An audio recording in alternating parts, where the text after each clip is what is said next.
부르짖으며 나아갑시다.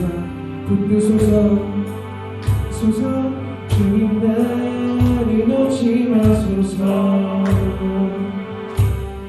붙드소서 붙드소서 주님 나를 놓지 마소서. 다시 한번 붙드소서 붙드소서 주님 나를 놓지 마소서. 붙드소서 붙드소서 주님 나를 놓지 마소서. 우리 목소리로 주님만 영원히 사랑해 나의 삶 멈추지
자리에 앉아주세요.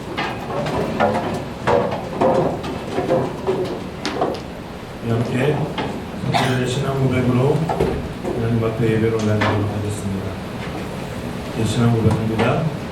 전능하사 천지를 만드신 하나님 아버지를 내가 믿사오며 그 외아들 우리 주 예수 그리스도를 믿사오니 이는 성령으로 잉태하사 동정녀 마리아에게 나시고 본디오 빌라도에게 고난을 받으사 십자가에 못 박혀 죽으시고 장사한 지 사흘 만에 죽은 자 가운데서 다시 살아나시며 하늘에 오르사 전능하신 하나님 우편에 앉아 계시다가 저리로서 산자와 죽은 자를 심판하러 오시리라.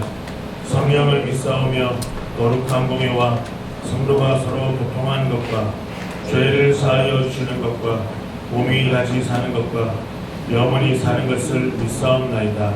아멘. 교동문 30편입니다. 10편 67편입니다. 주보를 참고하시겠습니다. 하나님은 우리에게 은혜를 베푸사 복을 주시고 그의 얼굴빛을 우리에게 비추사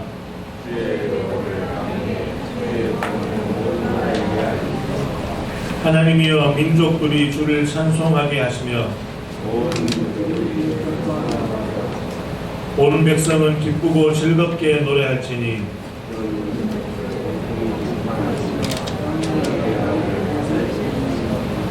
하나님이여 민족들이 주를 찬송하게 하시며 모든 민족으로 주를 찬송하게 하소서.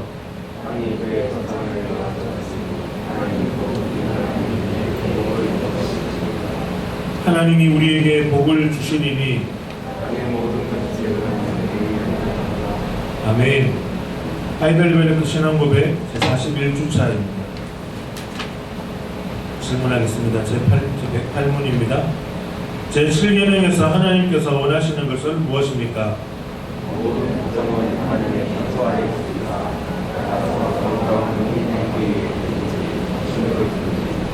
어떤 부정이라도 마음을 깊어지어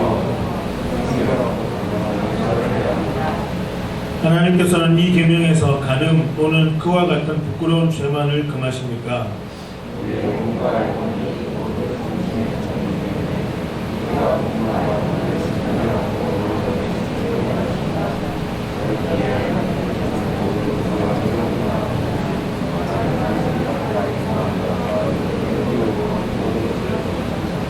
아멘.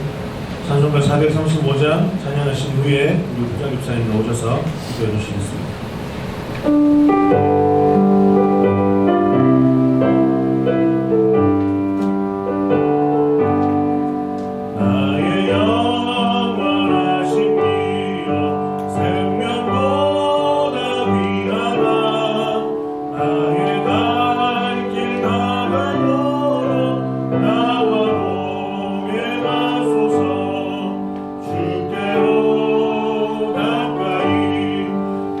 주께로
기도하겠습니다.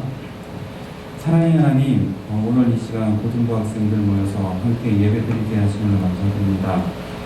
특히 끝이 보이지 않는 코로나 상황 속에서도 우리 학생들과 선생님들 그리고 목사님을 지켜주셔서 감사드립니다. 올여름에 무더위가 지나가고 아침 저녁으로 선선한 바람이 들어오는 계절에 하나님을 찬양하고 기뻐하는 우리가 되기를 소망합니다. 방학이 끝나가고 다시 2학기를 준비하는 학생들의 건강도 한절기에 지켜주시고 입시를 준비하는 고3 아이들의 마음도 다져가 주시옵소서.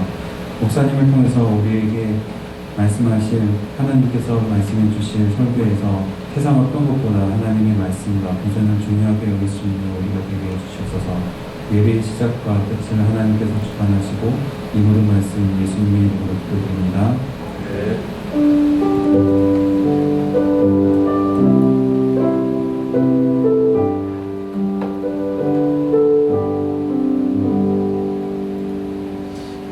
이렇게 말씀 찾도록 하겠습니다. 오늘 함께 나눌 말씀은 신명기 26장 1절에서 11절입니다. 구약 성경 신명기 26장 1절에서 11절입니다. 300쪽에 있습니다. 분명히 동봉 같이 봐주세요. 구약 성경 300쪽에 있습니다. 신명기 26장 1절에서 11절입니다. 한 절씩 나눠 읽겠습니다. 제가 먼저 읽을게요. 내 하나님 여호와께서 내게 기업으로 주어 차지하게 하실 땅에 내가 들어가서 거기에 거주할 때에 내 하나님 여호와께서 내게 주신 땅에서 그 모든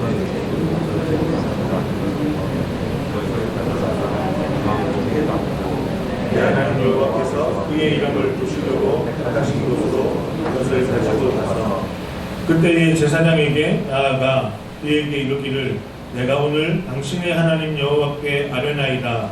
내가 여호와께서 우리에게 주시겠다고 우리 조상들에게 맹세하신 땅에 이르렀나이다 할 것이요. 제사장은 내 손에서 그 방주리를 받아서 내 하나님 여호와께 하나님으로 모시고 너는 또 내 하나님 여호와 앞에 이르기를 아뢰기를 내 조상은 방랑하는 아람 사람으로서 애굽에 내려가 거기에서 소수로 거류하였더니 거기에서 크고 강하고 번성한 민족이 되었는데 애굽 사람이 우리를 학대하며 우리를 괴롭히며 우리의 중심도 모시고 우리가 우리 조상의 하나님 여호와께 부르짖었더니 여호와께서 우리 음성을 들으시고 우리의 고통과 신고와 합제를 보시고 여호와께서 강한 성과 큰 칼과 큰 위험과 이것과 이사로 우리를 애굽에서 인도하여 주시고 이곳으로 인도하사 이 땅 곧 젖과 꿀이 흐르는 땅을 주셨나이다. 여호와여 내 생각을 주께서 내게 주신 그 조선의 만물을 가져가나이다. 너는 그것을 내 하나님 여호와 앞에 내 하나님 여호와 앞에 경배하여 주시며 마지막 함께 있습니다. 내 하나님 여호와께서 너와 내 집에 주신 모든 복으로 말미암아 너는 레위인과 너희 가운데 거류하는 객과 함께 즐거워할지니라. 아멘. 한 주 잘 지내셨습니까? 저와 인사는 2주 잘 지냈습니까? 인사가 맞죠? 잘 지내셨나요? 윤영아 잘 지냈지? 저 한 주 동안 있으면서 윤영이의 인스타를 보는 재미가 있었습니다. 3번 올라와서 스토리 보고 인스타 보고 윤영이가 이렇게 생각하고 이렇게 한 주 지냈구나. 유튜브로 보니까 마음은 굴뚝 같은데 오고 싶었는데 오면 다른 분들이 다 주일날 출석하셔야 돼서 제가 참았습니다. 오늘 말씀의 제목은요, 무엇을 선택함이 진짜 복인가? 8월달에 한 달 동안 우리가 어떤 것이 복인가라고 이야기할 때 그 복을 제대로 생각해 보자는 겁니다. 그림을 한번 띄워주시겠어요? 1620년 9월 16일 메이플라워호는 영국의 플리머스 항을 출발했습니다. 그래서 이 배는 포도주를 운반하고 있던 무역배였습니다. 55일간의 항해 끝에 그해 11월 9일에 현재 매사추세츠주의 케이프 코트라는 그곳에 정착을 하게 됩니다. 배의 수리를 마치고 주변에 있는 인디안들과의 그 관계의 시간들을 가지면서 이민자 102명, 청교도와 비신도 포함해서 102명인데 이 102명이 미국 육지에 도착한 것은 12월 21일입니다. 프랑스에서는 여러분들이 세계사 공부를 할 때 늘 빼먹지 않는 종교 전쟁 중에 위그노 전쟁이라고 있습니다. 위그노 전쟁 30년간의 종교 전쟁인데요. 개혁파, 프랑스 말로 개혁파를 위그노라고 불렀습니다. 그리고 위그노와 로마 카톨릭과의 종교 전쟁이 30년 동안 있었고 이 전쟁의 시작은 1562년의 8월 24일 바르톨로뮤 날의 대학살이라고 하는데 바르톨로뮤 날이 어떤 날이냐면 마고 공주가 영화로도 한번 나왔죠. 여왕 마고라고 하는 마고 공주가 결혼하는 날이었는데 그날을 로마 카톨릭이 위그노들을 처형하는 공개적으로 이들과 전쟁을 시작하는 날로 삼았습니다. 수많은 사람들이 국가적인 축제의 날에 공주의 결혼식 때 광장에서 죽게 되는 일이 벌어졌습니다. 왜 이런 일들이 가능했는가? 이런 일이 일어났던가? 사실 프랑스에는 우리가 종교개혁을 이야기할 때 마르틴 루터의 종교개혁 이전부터 프랑스에서는 이심칭이 오직 믿음으로 말미암아 살리라. 오직 하나님의 말씀대로 사는 사람만이 하나님의 뜻대로 사는 사람만이 하나님의 사람이다 라는 것에 대해서 이들이 배우고 공부했던 시간이 있었습니다. 루터가 성경 번역 라틴어로 된 성경을 독일어로 번역하기 이전에 이미 프랑스에는 프랑스어로 번역되어진 성경이 있었습니다. 이 위그노들은 자기 말로 번역된 성경을 가지고 있었어요.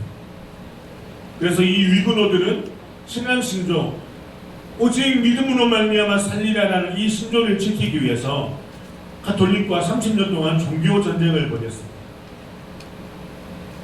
결국 이들은 프랑스에서 쫓겨나게 됩니다. 전쟁에서 치게 되죠. 프랑스는 가톨릭 국가로 세워지게 되고 위그노들은 전 유럽으로 흩어집니다.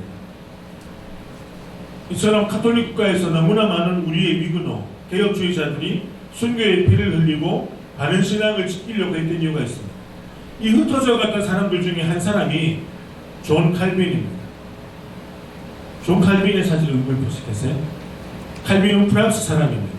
그런데 칼빈은 프랑스에서 위그노 종교전쟁에서 지고 나서 그는 청년의 나이 때 스위스 제네바에 가서 그가 꿈꿨던 것이 있었습니다. 제가 2주 전에 말씀을 나눌 때 이야기했죠. 그가 꿈꿨던 것은 제네바를 하나님의 도시로 세우겠다는 것.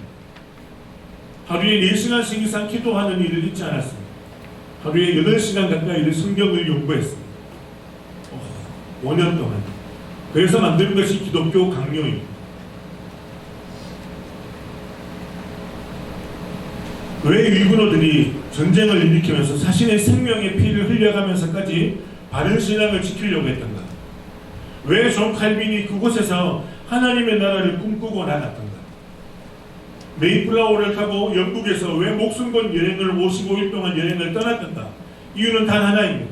그래서 바로 자신들이 가지고 있는 우리가 가지고 있는 신앙, 신조를 지키기 위해서입니다.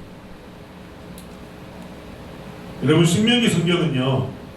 이스라엘 백성들이 40년 광야의 생활을 마치고 이제 여리고 맞은편 그 맞은편의 모압 평지에 도착했을 때 모세를 통해서 3번의 설교로 주어진 것이 신명기 설교입니다. 신명기 성경입니다. 그런데 이 신명기 전체에서 주시고 있는 메시지가 있습니다. 한번 따라할까요? 유일하신 하나님.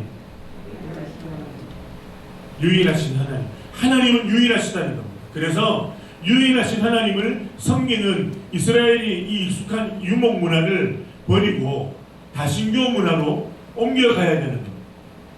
여러분 유일하신 하나님, 하나님의 존재, 하나님의 함께하심, 하나님이 어떤 분이시다는 것을 고백할 때 여러분 이것은 우리의 다른 종교를 배타적으로 여겨야 된다고 말하는 것이 아닙니다. 우리의 신앙의 주체가 누구냐는 거예요. 우리의 신앙의 주체는 오직 여호와 하나님, 이스라엘에게서 하나님은 그 하나님이어야 한다는 겁니다.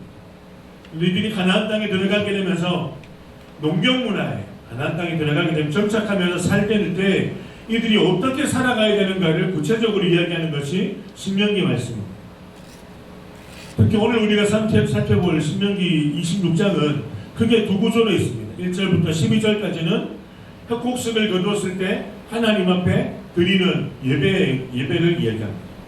그리고 12절부터 15절은 우리가 추수하고 3년이 지나면 이제 그 가나안 땅에 들어가서 3년이 지나면 10의 1조를 추수의 11조를 드려야 되는 것을 이야기합니다. 그런데 이렇게 이야기하면 오늘 신명기 성경은 하나님께 뭘 드려야지만 하나님 우리에게 복을 주신다라고 생각할 수 있는데 그것이 아닙니다. 여러분, 우리가 신앙 가운데 있을 때 우리가 잊지 말아야 될 것은요, 하나님은 우리가 무엇을 드려야지만 하나님이 우리를 기뻐하시는 그런 수동적이고 피상적인 하나님이 아니라는 겁니다. 왜요? 우리가 무엇을 드리지 않아도 이미 그 하나님은 완전하신 분입니다. 거룩하신 하나님은 거룩하시고 완전하신 하나님 앞에 우리가 하나님 앞에 내가 감사 예물을 드립니다. 받아주시고 나에게 복 주십시오. 이렇게 말할 때 그런 공식으로 적용시키면 안 된다는 거예요. 이미 하나님은 우리가 아무것도 드리지 않더라도 그 자체로 완전하신 분입니다. 무엇을 이야기하냐면 우리가 드리는 것이 하나님을 기쁘시게 하는 일이 되지 않는다는 겁니다. 그렇다고 드리지 말라는 것이 아니라 하나님은 우리 자체를 기뻐하시는 분이십니다. 왜요? 우리가 드리는 그 예물을 기뻐하시는 이 물질을 기뻐하시는 하나님이라면 하나님은 지극히 계산적이고, 예를 들면 가연이가 100만 원을 내어드렸다고 합시다. 그런 장학금을 받았습니다. 드릴게요. 근데 희영이가 101만 원을 드리는, 그러면 100만 원보다 10,000원 더 드린 희영이를 하나님이 더 기뻐해야 되는 건 아닐까요? 공식으로 따지면, 계산으로 따지면 우리가 드리는 것으로 하나님을 기쁘시게 할 수 있다면, 여러분, 우리가 어떤 것을 드려도 하나님은 우리의 내어놓는 것을 통해서 기뻐하시지 않으십니다. 단 하나, 그분은 우리 자체를 기뻐하신다는 거예요. 우리 자체를. 그래서 이스라엘 백성들에게 오늘 말씀하고 있는 신명기 26장의 이야기는 하나님 앞에 물질을 드려라, 그러면 복 주겠다는 이야기가 아니라 너희가 그 땅에서 누릴 것들이 누리게 되는 모든 것의 주체가, 주인이 누구냐. 우리가 주일마다 고백하는 사도들의 신앙 고백은 초대교회 성도들의 사도들의 신앙 신조라고 불렀습니다. 신조란 이렇습니다. 신조란 뭐냐면 공동체가 믿음을 지키기 위해서 필요한 최소한으로 드려지는 신앙 고백을 요약한 겁니다. 사도신경에는 우리 9가지의 신앙 고백이 있습니다. 하나님은 어떤 분이십니다. 내가 그 하나님을 믿습니다. 그리고 그 하나님을 믿는다는 고백과 함께 그 아들 예수 그리스도가 어떤 분이신지 믿습니다. 성령님이 어떤 분이신지 믿습니다. 교회가 어떤 것인지 믿습니다. 우리가 어떻게 살아야 될 것인지 삶의 방향을 우리는 주님께 고백합니다. 이렇게 내어드리는 것이 신조입니다. 그렇기 때문에 이 신조는 반드시 개인적인 신앙 고백뿐 아니라 우리의 공동체가 함께 고백하고 함께 하나님 앞에 드려야 되는 강한 신앙의 열매로 나타내야 되는 것이 신조입니다. 오늘 우리가 함께 읽은 신명기 말씀 중에 가장 이스라엘 백성들에게서 대표적인 신조가 뭐냐면 신명기 26장 5절에서 9절입니다. 출애굽 2세대 이스라엘 백성들에게 모세는 이제 가나안 입성이 얼마 남지 않았다 그러면서 무엇을 붙들어야 되는가, 우리가 붙들어야 될 최고의 가치가 무엇인가, 그것을 잊지 말고 가자라고 말합니다. 언약 공동체인 이스라엘에게서 붙들어야 되는 신앙 신조는 첫 번째는 하나님이 어떤 분이신가, 그리고 이스라엘이 어디서부터 시작이 되었는가, 마지막 세 번째로 하나님이 우리에게 베푸신 은혜가 무엇인가, 이것을 기억하는 것입니다. 여러분, 신명기 말씀 전체를 생각할 때 유일하신 하나님을 기억하는 겁니다. 기억할 때 신명기에서 어떻게 기억하라고 했냐면 마음에 새기고 손목에 새기고 옷자락에 새겨서 눈에 잘 보이는 데마다 새기고 문지방에 새기고 누워서 잘 때 천장에 새기고 새겨라. 왜? 기억하라. 5절 말씀에서 이스라엘의 정체성을 이야기합니다. 5절에 같이 읽어볼까요? 함께 같이 읽습니다. 시작. 너는 또 내 하나님 여호와 앞에 이르기를 내 조상 방랑하는 아람 사람으로서 내가 내려가 거기에서 소수로 거류하였더니 거기에서 크고 강하고 번성한 민족이 되었는데, 조상은 야곱을 이야기합니다. 그러니까 아람 사람이라는 표현은 야곱이 그의 형 에서를 배신하죠. 에서를 배신해서 에서의 칼을 피해가지고 20년 동안 도망다니면서 살았던 것이 바담 아람이라는 것입니다. 바담 아람은 야곱의 외삼촌 라반이 있었던 것이고요. 거기서 야곱은 20년 동안 살면서 외삼촌 라반의 재산을 절반 이상을 취하게 되고, 결혼을 하게 두 아내를 얻게 되면서 라헬과 레아 두 아내를 얻고 13명의 자녀를 낳습니다. 12명의 아들과 다말이라는 딸을 낳게 되죠. 거기서 내가 고통의 시간을 보냈다는 겁니다. 20년의 유목 생활을 했기 때문에 나는 아람 사람, 우리의 야곱의 후손들은 유목하는 일이 익숙하다는 겁니다. 유목하던 방랑자 야곱과 그의 가족은 애굽에서는 이집트 이상에서 볼 때 70여 명의 사람은 소수이고 이방인입니다. 이들은 농경사회인 애굽에서 유목민으로 살아간다는 것이 힘든 일이고 고통이었고 어려움이었습니다. 73명이 수백만 명의 이집트 사람들과 함께 살 때 이들이 무슨 권리를 주장할 수 있겠으며 어떤 경제적인 이익을 그들이 취할 수 있었겠습니까? 단 하나, 요셉이 그 이집트의 총리로 있을 때는 이들이 보호를 받았습니다. 그러나 이스라엘 백성들 가운데 이집트 역사 가운데 요셉을 알지 못하는 이집트 안에 있는 또 다른 왕조가 애굽 왕조가 세워지고 나서부터 이들은 다른 이방인들과 똑같은 취급을 당했습니다. 얼마 동안요? 430년 동안. 430년 동안 이들은 고통과 어려움을 겪었습니다.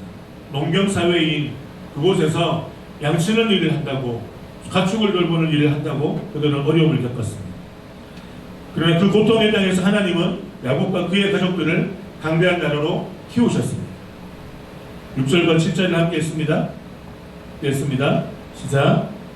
애굽 사람이 우리를 학대하여 우리를 괴롭히며 우리에게 중노동을 시키므로 우리가 우리 조상의 하나님 여호와께 부르짖었더니 여호와께서 우리 음성을 들으시고 우리의 고통과 신고와 압제를 보시고. 6절 말씀에서는 애굽에서 이스라엘 백성들이 세 가지 어려움을 겪었는데 동사 세 가지 이야기합니다. 학대를 당하고 괴롭힘을 당하고 중노동 시킴을 당하다. 내가 찾아가서 어떤 행동을 취한 것이 아니라 학대를 당했다는 겁니다. 괴롭힘을 당했다. 중노동을 시킴을 당했다. 얼마 동안요? 430년 동안. 여러분, 우리는 일제 치하 36년 동안에 일본 제국주의 시야 앞에서 그들의 고통, 그들이 우리 가운데 심겨놓았던 악한 것들로 인해서 우리의 역사는, 근현대사의 역사는 비극의 역사로 시작이 되어졌습니다. 대한제국이 멸망하고요, 나라가 없게 되고 주권을 뺏겼습니다. 우리는 우리의 조상, 근대사의 우리의 조상들은 나라 없는 민족으로 방황하며 살았습니다. 창씨개명 당했습니다. 이름을 강제로 바꿨습니다. 성별을 바꿨고 역사를 우리의 조상들의 역사를 다 일제치하에서 뒤엎었습니다. 그래서 1945년 8월 15일 오늘이죠. 해방을 외쳤습니다. 그러나 우리의 역사는 아직 그 일제 잔재의 역사가 남아있고 온전한 해방을 누리지 못합니다. 우리의 도로 지명이 도로명으로 바뀌어진 것이 일제 잔재로 해서 바뀌어진 것이 10여 년이 되지 않습니다. 아직도 바뀌어지지 않아서 두 개를 같이 씁니다. 우리의 교육 시스템 안에 우리의 학교와 우리의 직장과 우리의 군대는 가장 바뀌지 않는 곳이 군대인데요. 군대는 일제의 잔재들이 남아있습니다. 보수경례, 당연히 경례하는 것고 일체의 모든 것들이 남아있습니다. 아직 우리 안에는 그 잔재가 있습니다. 하물며 430년 동안 그 이집트에서 포로 생활을 했다면 그 이집트 더 이상 이 히브리인들은 이스라엘 사람들은 히브리인 이스라엘 사람이 아닙니다. 그냥 이집트 사람으로 살아도 돼요. 430년인데. 그런데 이들이 그 땅에서 학대당하고 괴로움을 당하고 그들이 중노동시킴을 당할 때에 하나님 앞에 부르짖으면서 기도합니다. 하나님, 우리를 구원하십시오. 출애굽기 2장 24절에서 25절 함께 읽어볼까요? 함께 했습니다. 시작. 하나님이 그들의 고통 소리를 들으시고 하나님이 아브라함과 이삭과 야곱에게 세운 그의 언약을 기억하사 하나님이 이스라엘 자손을 돌보셨고 하나님이 그들을 기억하셨더라.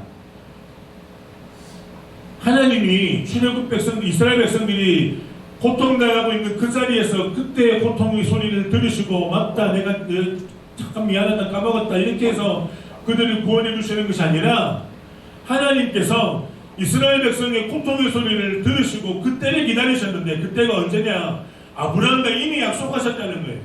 창세기 15장에 지금 이스라엘 역사전에 몇백 년 전에 이미 약속하셨습니다. 아브라함과 함께 아브라함에게 약속하신 약속이 뭐냐면 내가 너에게 바다 같은 수많은 민족들을 줄 건데 너의 후손들이 이방의 땅에 가서 타국 땅에서 포로 생활하고 거기서 고통당하는 일을 겪는다 했어요. 그러나 때가 되면 내가 구원할 것이다. 여러분, 아브라함에게 하셨던 약속은 이삭에게도 동일하게 하셨습니다. 이삭이 가는 곳마다 하나님 앞에 예배드렸을 때 무엇을 붙들었을까요? 하나님의 약속의 말씀을 붙들었습니다. 야곱이 가는 곳마다 하나님 앞에 예배했을 때 무엇을 붙들었을까요? 하나님의 약속의 말씀, 언약을 기억하고 붙들었던 겁니다.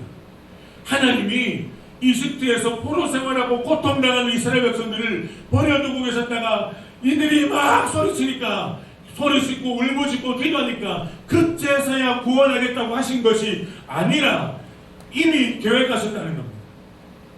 이미 계획하셨다는 겁니다. 언제부터요? 아브라함에게 약속하실 때 더 과거를 가면 이미 온 세상을 열기 이전부터 당신의 민족들을 선택하시고 당신의 나라 하나님의 나라를 세울 것을 이미 계획하셨다는 겁니다. 그래서 제가 우리 오늘 말씀을 볼 때 복에 대해서 볼 때 하나님께 우리가 무엇을 드려야지 하나님 복 주세요 이런 관계의 개념으로 가면 안 된다고 말씀하고 있는 것이 성경은 그 이야기를 하고 있지 않다는 겁니다. 성경은 말씀은요 우리가 하나님 자체를 인정하고 그분을 바라보고 나아갈 때 그분이 주신 약속의 말씀을 붙들고 나아갈 때 우리에게 하나님께서 베푸시는 그 은혜로 감사할 수 있다는 겁니다. 이스라엘 백성들이 먼저 부르시셨다고요? 그래서 하나님이 기도 들어줄게 해서 도와주셨다고요? 아닙니다. 이미 그 전부터 하셨던 겁니다. 430년에 이집트 종살이에서 해방된 이스라엘을 통해서 하나님 나라에 세워가실 것을 계획했습니다. 그리고 그 하나님의 계획하심을 지금 이스라엘 백성들은 기억하고 살자라고 말씀하고 있습니다. 사랑하는 여러분, 우리는 이미 이스라엘 백성들이 430년 동안 겪었던 종살이보다 더 악한 죽음의 자리에서 머물러 살았습니다. 성경은 모든 사람이 다 죄인이라고 말합니다. 에베소서 2장 1절에서 2절은 이렇게 말합니다. 함께 읽어볼까요? 함께 읽습니다. 시작. 그는 허물과 죄로 죽었던 너희를 살리셨도다. 그때에 너희는 그 가운데서 행하여 이 세상 풍조를 따르고 공중의 권세 잡은 자를 따랐으니 곧 지금 불순종의 아들들 가운데서 역사하는 영이라. 우리의 과거가 뭐였다고요? 이스라엘 백성들의 과거 400년 전에 출애굽 전에 그들의 과거는 이집트에서 종살이하던 과거였다면 이미 우리의 과거는 뭐라고요? 우리의 과거는 허물과 죄로 죽었다라고 말합니다. 죽은 존재라는 겁니다. 이미 아담의 범죄한 이후부터 모든 인류는 다 죽었다. 왜요? 죄의 역할, 죄의 능력, 죄가 그렇게 우리를 만들었다는 거예요. 죄 안에 있는 모든 인류는 이미 다 죽었다는 겁니다. 어떻게 허물과 죄는 다 죽어서 우리가 하나님의 자녀였음에도 불구하고 하나님의 창조물이었음에도 불구하고 이미 죄 안에 죽어서 공중권세 잡은 자, 이미 하나님 노릇하고 있는 마귀 사탄에게 붙들려 살았다는 겁니다. 우리의 과거, 우리의 대과거는 하나님의 자녀였으나, 자녀로 우리가 만들어졌으나, 계획되어졌으나, 우리의 과거, 가까운 과거는 우리의 모습은 죽었다는 거예요. 마귀의 종살이를 할 수밖에 없었다는 겁니다. 그런데 우리를 누가 어떻게 하셨다고요? 4절 5절 같이 읽어볼까요? 같이 읽습니다. 시작. 긍휼이 풍성하신 하나님이 우리를 사랑하신 그 큰 사랑을 인하여 허물로 죽은 우리를 그리스도와 함께 살리셨고, 너희는 은혜로 구원을 받은 것이라. 또 함께 일으키사 그리스도 예수 안에서 함께 하늘에 앉히시니. 긍휼이 풍성하신 하나님이 이미 죽었던 우리를 살리셨어요. 왜요? 왜 일이 가능할까요? 여러분, 하나님이신 그분이 독생자, 독특한 유니크한 독생자 자기 아들을 내어주시면서 십자가 위에 죽게 하시고 그를 부활시키셨습니다. 죽음의 권세를 이기실 부활하신 예수 그리스도, 그분이 곧 하나님이십니다. 그렇기 때문에 허물과 죄로 죽었던 우리를 긍휼히 풍성하신 하나님께서 살리셨다고 말합니다. 이 살림은 부활의 의미도 됩니다. 부활의 의미가 있습니다. 그러나 이 살림은 원래의 회복입니다. 여러분, 우리의 원래 대과거가 제가 뭐라고 말씀드렸어요? 아담이 범죄하기 전에 에덴 동산에서 누렸을 때의 관계는 뭐였습니까? 하나님과의 형제 관계, 하나님과의 친밀한 관계였습니다. 그런데 그리스도께서 아담의 범죄함으로 인해서 깨어졌던 이 죄로 인한 깨어진 관계를 그리스도가 십자가 위에 피 흘려 죽으심으로 어떻게 해요? 에덴 동산에서 누리는 기쁨으로 우리를 회복시키셨다는 겁니다. 이미 우리를 살리셨습니다. 살리신 그분이 우리를 어떻게 하십니까? 그리스도와 함께 우리를 부활의 자리로 살리시고, 살리신 그분이 함께 일으키사 그리스도 예수 안에서 함께 하늘에 앉히시니 하나님의 일을 꿈꾸도록 우리를 세우셨다는 것. 이것이 우리 어떤 의지와 노력으로 가능한 것일까요? 아닙니다. 칼빈은 이렇게 말합니다. 불가항력적인 은혜. 이것을 네 글자로 하면 전적인 은혜입니다. 우리의 힘과 노력과 수고와 무엇으로 만들어낼 수 있는 것이 아니라 전적 100% 올 하나님의 은혜, 하나님의 은혜로 말미암아 우리가 구원을 누리고 하나님의 기쁨을 누리게 되었다는 겁니다. 이스라엘을 강제 노예에서 구원하신 것도 하나님의 은혜이듯이 우리를 죄와 죽음에서 구원하신 것 또한 하나님의 은혜임을 고백해야 한다는 겁니다. 칼빈은 5대 강령이 있습니다. 5대 강령은 5가지입니다. 한번 더 넘겨주실래요? 5대 강령 5가지입니다. 전적 타락. 제가 이것을 기회가 되면 칼빈 5대 교리를 가지고 설교하겠습니다. 전적 타락, 무조건적 선택, 제한적 속죄, 불가항력적 은혜, 성도의 견인. 인간은 타락했다는 겁니다. 완전히 깨어졌습니다. 그러나 하나님께서 깨어진 가운데 있는 그들을 선택하십니다. 무조건적으로 선택을 하시지만 하나님의 무조건적인 선택과 은혜 앞에 그것이 십자가이지만 십자가로 나올 사람들은 정해져 있다는 겁니다. 그것이 제한적인 속죄이죠. 그리고 그 구원의 은혜를 누리게 되는 것이 우리의 힘과 수고가 아니라 불가항력적인 은혜입니다. 그래서 성도를 하나님 나라로 옮긴다는 겁니다. 그래서 다음 기회를 최대한 빨리 삼아서 한번 말씀을 준비하겠습니다. 8절부터 10절을 같이 볼까요? 같이 한번 읽어볼까요? 같이 읽습니다. 시작. 여호와께서 강한 손과 편팔과 같이 읽을게요. 시작. 여호와께서 강한 손과 편팔과 큰 위엄과 이적과 기사로 우리를 애굽에서 인도하여 내시고 이곳으로 인도하사 이 땅 곧 젖과 꿀이 흐르는 땅을 주셨나이다. 여호와여, 이제 내가 주께서 내게 주신 토지 소산의 만물을 가져왔나이다 하고 너는 그것을 내 하나님 여호와 앞에 두고 내 하나님 여호와 앞에 경배할 것이며 오늘 성경의 강한 손과 펴신 팔은 하나님의 권능을 이야기합니다. 큰 위험과 이적과 기사는 하나님이 자신의 권능을 나타내는 방법입니다. 하나님은 자기 백성 이스라엘을 향하여 한 번도 편팔을 거두시지 않은 적이 없습니다. 늘 팔을 펴고 계십니다.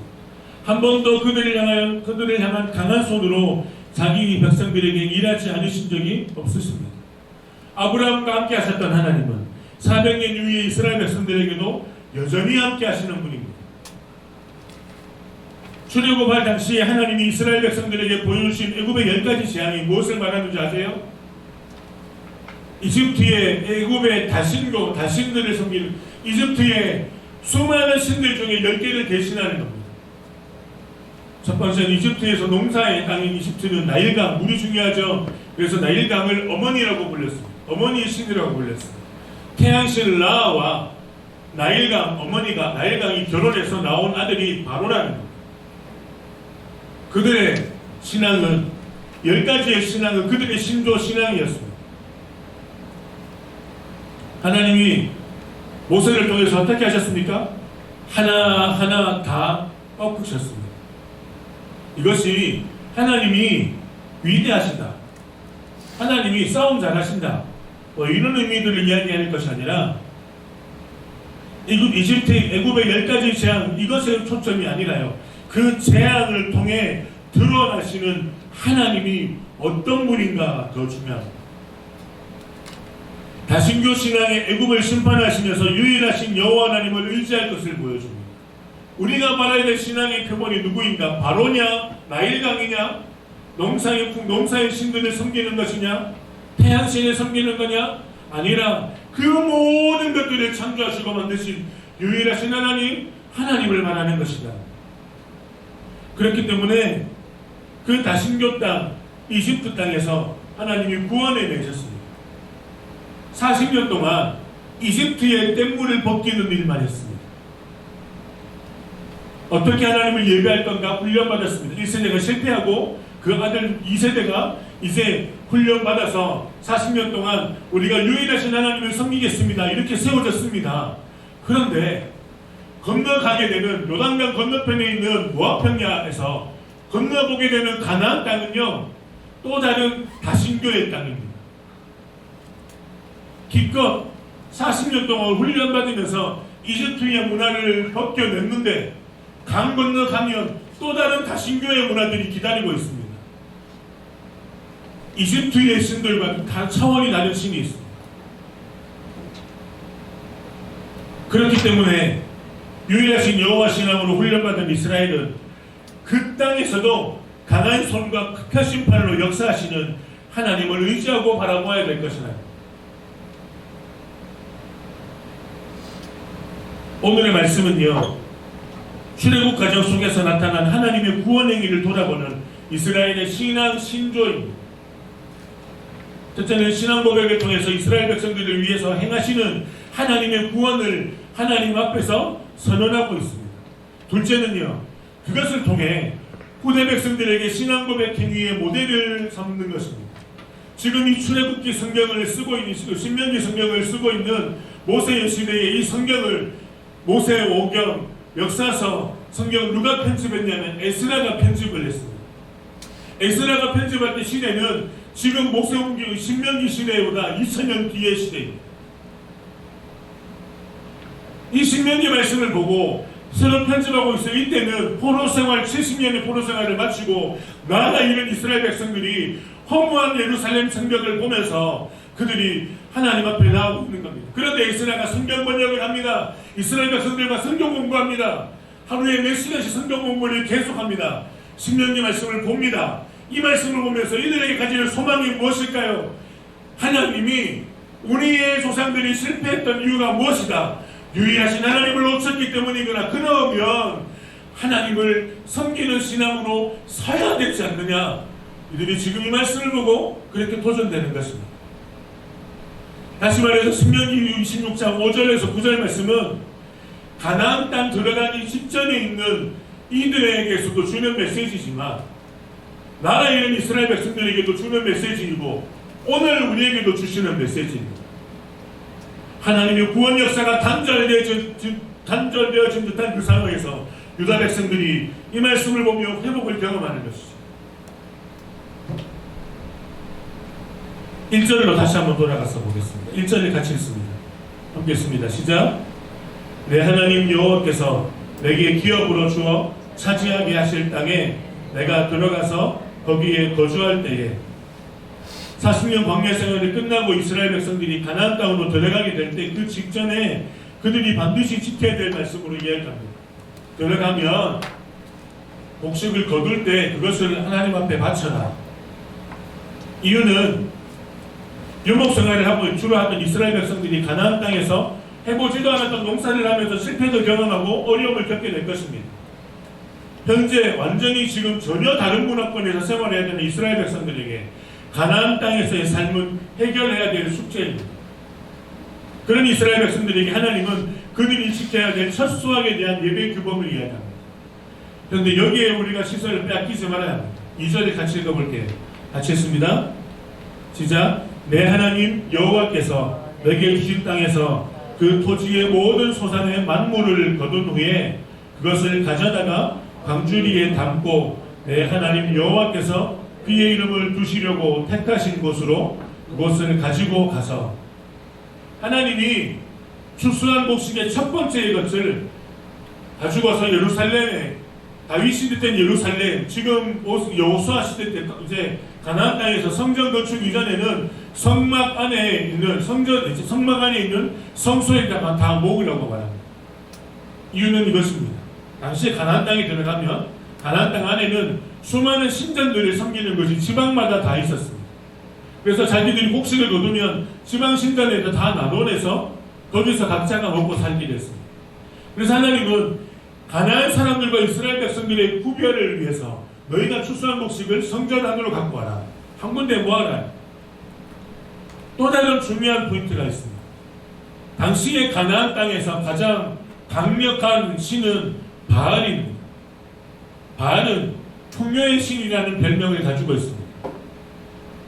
이놈은요, 저하고 별로 안 친하기 때문에 이놈을 하겠습니다. 이놈은요, 하늘의 비를 주관하는 신입니다. 그래서 바알신에게 자기 아들을 불살르고 불에 번져서라도 비가 오지 않을 때 빌면 비를 준다는 것. 여러분, 근데 이스라엘, 팔레스타인은요, 그렇게 해서 비를 얻어낼 수 있는 땅과 지형이 아닙니다. 1년에 비가 내리는 계절이 그 달수가 넉 달 정해져 있습니다. 이른 비와 늦은 비가 내리는 달수가 정해져 있어요. 그런데 그 비가 제 타이밍에 안 올 때가 있습니다. 근데 이 사람들은, 이 가난한 사람들은 자기 아들들을 불을 태워서라도 바알에게 빌면 비를 준다고 믿었던 사람들이에요. 이들의 신앙이 잘못됐다는 겁니다. 그런데 이 농경사회에 농사를 중요하고 있는 바알신을 섬기고 있는 가나안 사람들 앞에서 이스라엘 백성들은 농사의 추수를 가지고 누구에게 나오나? 하나님께 나와서 드려라. 여기서 무엇을 의미하냐면 우리가 섬겨야 될 신이 바알이 아니라는 겁니다. 우리가 섬겨야 될 신이 바알신, 세상의 물질, 세상의 가치관들이 아니라는 겁니다. 우리가 섬겨야 될 신이 돈이 아니라는 겁니다. 우리가 섬겨야 될 신이 명예가 아니라 이 세상적 가치관, 성공의 선을 앞에 살아가는 이 세속적 가치관이 아니라 우리가 섬겨야 될 것은 오직 유일하신 하나님, 하나님의 말씀의 가치관을 붙들고 가야 된다는 겁니다. 아직 이스라엘이 가나안 땅으로 들어가기 전입니다. 가나안 땅에서 일어날 일은 미래에 있습니다. 그러나 신명기 말씀은 이스라엘이 가나안 땅을 반드시 정복할 것이나 여호와 하나님을 바라는 신앙을 가지고 나아가야 된다고, 안 그러면 가나안 땅에서 정복당한다고 말합니다. 여러분, 이 바알과 여호와의 전쟁은요, 얼마 동안 벌어진지 아세요? 이스라엘이 왜 망했는지 아세요? 북이스라엘이 아합과 이세벨 가운데 사로잡혀서 엘리야와 엘리사 이런 위대한 선지자가 나왔지만 그 나라가 왜 망한지 아세요? 바알과 여호와의 앞에서 갈등했기 때문입니다. 엘리야가 외칩니다. 바알을 섬기겠느냐 여호와를 섬기겠느냐. 바알신을 섬기는 사람 850명을 다 죽였는데도 바알을 섬기겠느냐 여호와를 섬기겠느냐 이스라엘이 외칠 때 그들이 그 자리에서 여호와를 섬기겠습니다. 하지만 역사 가운데 그들은 바알을 놓지 않았습니다. 세상에 물질을 놓지 않았습니다. 세상에 성공을 놓지 않았습니다. 여러분, 지금 우리가 살아가고 있는 이 시대는요, 다신교의 신앙의 집합체입니다. 모든 것들이 자기가 신인 것처럼 주장합니다. 세상은 높은 명예를 얻기 위해서 높은 명예를 얻어서 안정적으로 돈을 모으라고 말합니다. 다른 다양한 문화들이 우리 가운데 있습니다. 여러분, 마블 영화를 저 몇 분이 좋아하지만 마블에 나오는 주인공들은 다 북유럽권의 신들이고요, 아시아권의 신들이고요. 아이언맨의 상징은 뭔지 아세요? 신은 물질, 돈은 최고의 신이라는 거예요. 돈이 있어서, 돈이 있으면, 발달된 과학이 있고 돈이 있으면 세상을 구원할 수 있다는 겁니다. 우리는 얼마나 수많은 깨어진 관계 가운데 있습니까? 학교 가운데 코로나로 해서 대면하지 못하니까 친구들과의 관계에 깨어짐이 있습니다. 가정은 깨어져 있습니다. 부모님들과 아이들과의 관계에 단절이 있습니다. 수많은 단절을 만든 이유가 뭡니까? 그래, 지금은 바쁘니까 그렇게 살아도 돼. 학교 폭력이 벌어집니다. 왜요? 몰랐어요. 내가 제일 중요하니까. 내 스트레스 푸는 게 중요하니까. 10대 아이들이, 촉법소년이나 되는 아이들이 31살짜리 그 어른을 폭행해서 살인했죠. 왜 죽였어? 그랬더니 몰랐어요, 여러분. 진화론적인 가치관들이 학교에서 세상 가운데 가르쳐지고 있습니다. 이런 다신교적, 다양한 우리 모든 것들이, 모든 세상의 잘못된 것들이 신앙으로 여겨지는 이 가치관 앞에 우리가 서 있습니다. 그런 가운데 우리는 우리가 무엇을 붙들어야 되는가? 신조, 우리가 붙들어야 되는 신앙을 이야기합니다. 하이델베르크 요리문답 26문을 이렇게 대답합니다. 이렇게 질문합니다. 함께 읽어보고 말씀을 마치겠습니다. 함께 읽습니다. 제가 질문하겠습니다. 나는 전능하신 하나님, 아버지 하나님, 천지의 창조주를 믿습니다라고 고백할 때 당신이 믿는 바는 무엇입니까? 대답은 이렇습니다.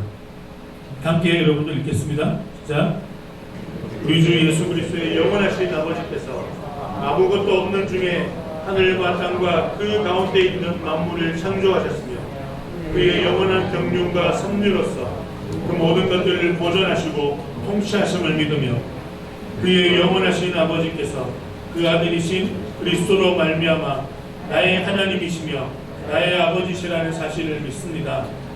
또한 하나님께서는 나의 몸과 영혼에 필요한 모든 것들을 충분히 공급해 주시고 나아가서는 이 눈물의 골짜기 같은 세상에서 하나님께서 내게 주시는 어떤 역경들이라도 결국에는 다 합력하여 내게 유익이 되게 하심을 조금도 의심하지 않으며 하나님만을 의지합니다.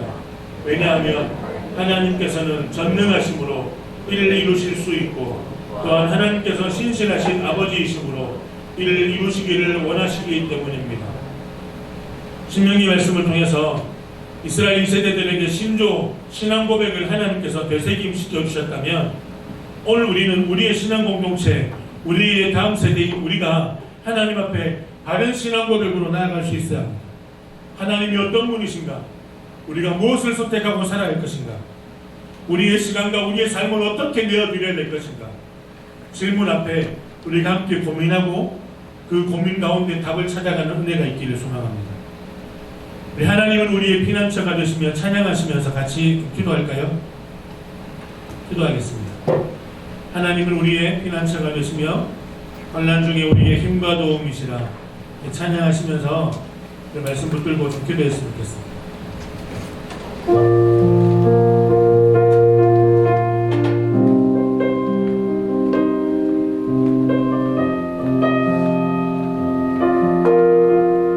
하나님은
자가 아니라 세상의 가치관에는 중심이 뺏기는 사람이 아니라 오직 하나님의 말씀, 하나님의 법에 내 중심을 두고 하나님이 내게 원하시는 것이 무엇인가 질문하며 고민하며 인생을 내 삶을 살아드리겠습니다.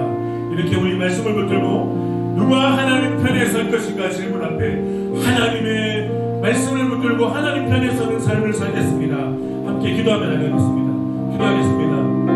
오 살아계신 하나님 아버지, 주께 거주시는 그 은혜 가운데 함께 나갑니다. 사랑하는 주님, 아버지 하나님, 우리가 세상의 물질을 섬길 것이며 세상의 가치관을 섬길 것이며 무엇을 섬길 것인가 묻는 질문 앞에 하나님, 우리가 하나님을 바라는 하나님과 목마를 바라는 삶으로 살겠습니다. 하나님만을 바라는 삶으로 살겠습니다. 주의 손을 붙들고 의지하며 나가겠습니다. 하나님 고백하며 나가는 은혜가 우리 가운데 있기를 기도합니다. 사랑하는 주님, 주께서 함께 해주십시오. 사랑하는 주님, 하나님 우리 가운데 함께 해주셔서 우리가 하나님의 말씀 앞에 날마다 머무르며 주님이 우리 가운데 원하시는 것이 무엇인지 그것을 선택하며 붙들고 나가시기를 기도합니다. 하나님 함께 하여 주시옵소서.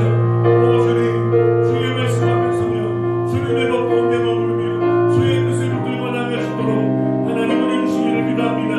사랑하는 주님, 주님이 우리를 붙드시고 우리의 삶을 붙들어 주시옵소서. 우리 헌금위원들은 두 분을 수고해 주세요. 김민재 그리고 수행 한분 수고해 주시고 우리 다시 한번 이 찬양 부르신 후에 하나님 앞에 예물을 올려드리겠습니다.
사랑하는 주님, 무엇을 선택하는 것이 진짜 복인가라는 제목 앞에 말씀을 함께 나누었습니다. 하나님,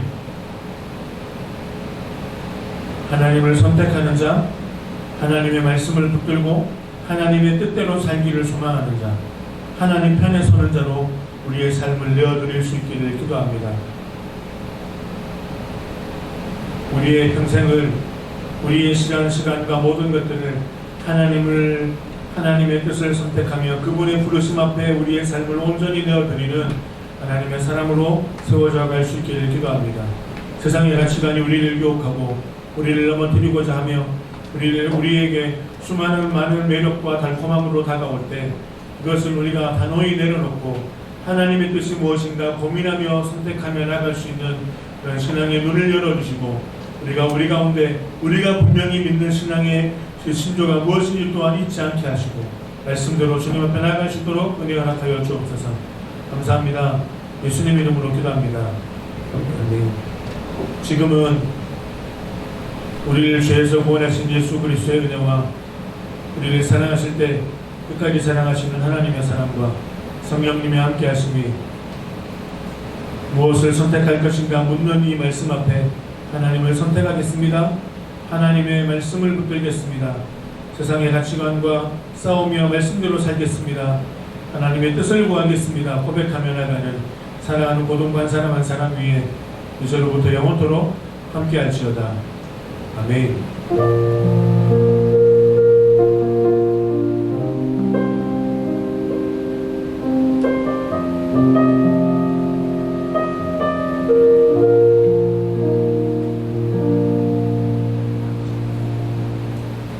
광고하겠습니다. 오늘 우리 회장님이 배우자 가정이 휴가 때문에 함께하지 못해서 제가 광고했습니다. 고등부 예배가 9시 50분부터 시작됩니다. 일찍 오셔서 함께 예배 시간을 지켰으면 좋겠습니다. 8월 꿈이 주제는 복입니다. 하나님과 함께함이 복임을 잊지 않는 고등부가 됐으면 좋겠습니다. 3부 예배 중간에 우리 하반기 장학생 장학금 전달식이 있습니다. 3부 예배 꼭 참석하시길 바랍니다. 대상자 2분은 기억해 주십시오. 8월 마지막 주일이죠. 한 5주차 주일 때는 IBA 사무총장이신 이찬훈 목사님께서 오셔서 말씀 전해 주십니다. 그래서 여러분들이 그 이후의 시간들을 조금은 여유를 가지고 오시면 좋겠습니다. 오늘 예배 후에 세 가족 등반이 있습니다. 박주미, 송주은 혼자 왔는데 세 가족 등반이 있습니다. 잊지 마시고 함께 축하하는 시간 갖겠습니다. 금요기도회가 비대면으로 시작되었습니다. 각자의 가정과 도서관에서 공부하는 자리에서도 기도하는 시간 동참할 수 있습니다. 코로나가 재확산 중입니다. 방역에 최선을 다하는 우리가 됩시다. 우리 등반 되는 친구 2분 있죠?